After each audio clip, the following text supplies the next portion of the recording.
Hi, today I'm going to be reviewing the Breville 300 watt Blend Active blender. Okay, so just to talk you through the blender first off, obviously it's quite small, it fits very handily into our space in the kitchen. I'll take it apart. It comes, essentially this is the blending bit that pops in the bottom, you put what you need in there, it screws on and obviously you blend it. At the end it comes with this very handy little lid that once you put it on you can use it as a flask. It does stay shut quite well, so you could really take it places. When you're drinking it, just need to be careful because this bit bashes you in the face. Okay. So first off, the size of the bottle, it's roughly exactly a pint. It says on here it goes up to 600 ml, so just over a pint, which is perfect for me in the morning because I normally have a pint of smoothie. The cons with that though, it's quite a tall, thin bottle, so it actually means that you can't blend everything you want at once. It really, once you've got it in, will only blend stuff up to about there. So you do have to do bits, like bit by bit when you're blending it. It also means it's quite difficult to clean, so you can't really get your hand in. We do have that, which helps, but it's not perfect. So you really do need to wash it straight away so all the bits of fruit don't get stuck on it. So I'll just fill it up with a bit of water and then we'll talk you through how it gets on. Okay, so I always use water. You can use juice if you want, whatever's easier for yourself. And I tend to start with just a bit of the veg, the stuff that no one likes. So get it in nice and early.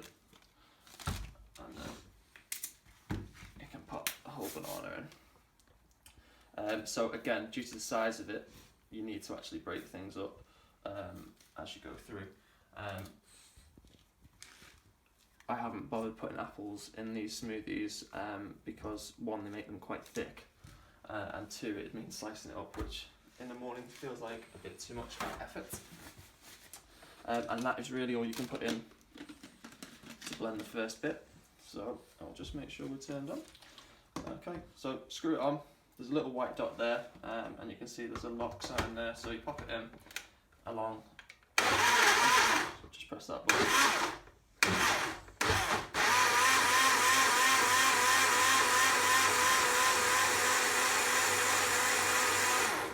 So it does a fine job of cutting everything up. As you can see, it only works once you're pressing the button. So again, it's not something that you can put everything in, pop in, press a button, go away and do something else. You really need to spend all your time with the machine. Okay. Next, pop in all the frozen stuff. So I've got some pineapple, some mango, and some blueberries. They're all frozen, so it's nice and easy to just pull them out of the freezer. And it does a very good job of coping with the frozen stuff. Okay. Blueberry juice everywhere.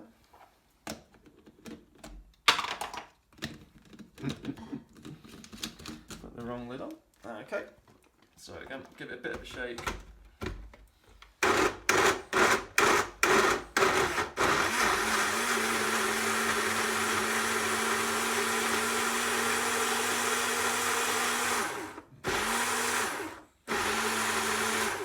Tend to just blend the bottom bit down here, and that bit doesn't really move, so you either need to let it settle and give it a real big boost, or just take it off and give it a shake.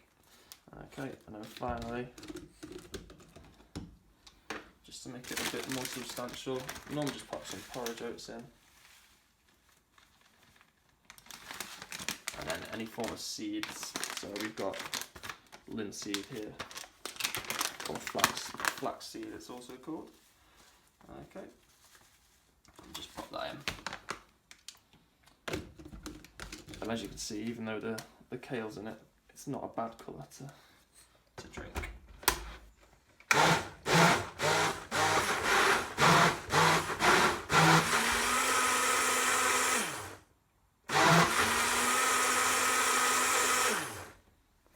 Okay. So, at the end, as I say, you can either pour it out, which is what I normally do, into a pint glass, and that enables somebody else to use it afterwards and make one.